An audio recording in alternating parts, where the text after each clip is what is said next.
जाए, अर्थात पर्यावरण में व्याप्त असंतुलन तथा प्रदूषण होता रहे, प्रकृति की हत्या होते रहे परंतु उसकी गति कम हो जाए, यह अपने आप में एक अस्वीकार्य कारण है। चौथे मुद्दे हमारा पर्यावरण संतुलन बनाने में मुख्य घटक पशुओं की स्वतंत्रता से संबंधित है। जिस प्रकार मानव को मानव होने मात्र से मानव अधिकार मिल जाए तो वह पशु को इस आधार पर पशु अधिकार नहीं मिलना चाहिए। क्रैपर जैसे जैव केंद्रित परिस्थितियों दार्शनिक ने पशु अधिकारों को पूर्ण समर्थन किया है। वैश्विक स्तर पर पूंजी द्वी और समझ जैसी स्थितियों भी पशु अधिकारों के लिए प्रयासरत है। प्रकृति में असंतुलन व्याप्त होने के कारण तथा मानवों को पशुओं के प्रति अहिंसक प्रवृत्ति के कारण पशुओं की अनेक प्रजातियां लुप्त हो गई हैं तथा अनेक लुप्तप्राय हैं। इन पशुओं को भी प्राकृतिक संतुलन बनाए रखने के लिए महत्वपूर्ण योगदान है।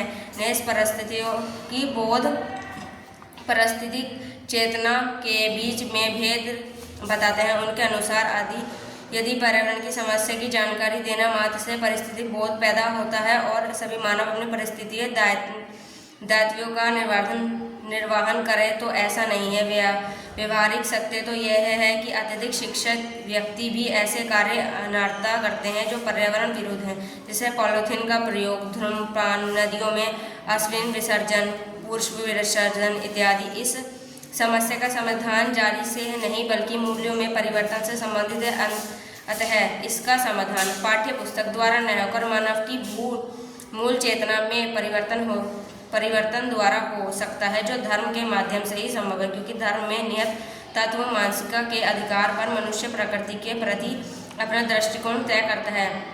अतः पश्चिम विचारधारा यद्यपि प्रकृति के प्रति उपयुक्त गति दृष्टिकोण अपनाती है तथा नेत्र जैसे दार्शनिकों के द्वारा प्राकृतिक तथा पारिस्थितिक संतुलन हेतु दिए गए नवीन विचार की प्रयासनी है, जिसके आधार उपयोगिता न होने नीति मानसमी है। इसका प्रयोग इन्होंने पर्यावरण संरक्षण की दिशा को न केवल एक मौलिक सोच दी है अपितु आधुनिक पश्चिमी दृष्टिकोण पर गंभीर सवाल भी खड़े किए हैं। यदि आने नेत्र द्वारा प्रतिपादित मानव प्राकृतिक संबंधी स्थापित किया जाए, जो प्रकृति के प्रति नैतिक दृष्टिकोण अपनाकर उसके अधिकारों के प्रति सचेत रह जाए, तो पर्यावरण